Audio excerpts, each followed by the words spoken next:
well, Jubilee has a signed coalition pact with Azimio, and there is no indication or any evidence to show that they have exited the coalition.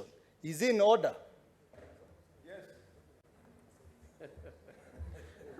Senator Cherargei, are you in order? Mr. Speaker, under the law, you either do it expressingly or implied. Impliedly, Jubilee at the moment works closely with Kenya Kwanza. And it is unfortunate that Senator Osotsi, who is my neighbor from Sasa going to Vihiga, when it fits them, they say Jubilee is part of them. When it does not fit them, they say Jubilee is not part of Azimio. So they should be fair to Kenyans that they cannot have their cake and eat it, Mr. Speaker. And Mr. Speaker, under Article 40 on the protection of right to property, the issue of compulsory acquisition, Mr. Speaker, has been decided by courts.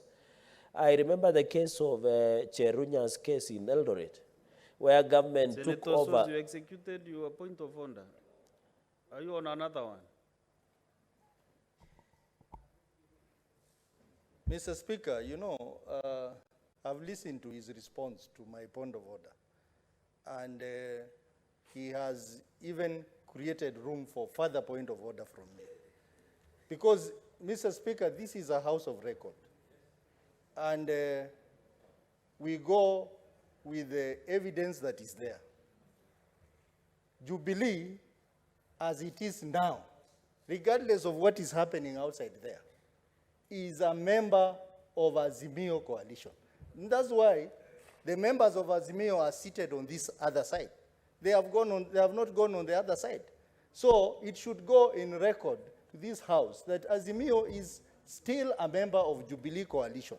And when a senior member like Cherargei, who is also very close to the house on the hill, can come here and say Jubilee belongs to Kenya Kwanza, I think that's a very material statement that requires further interrogation by this house.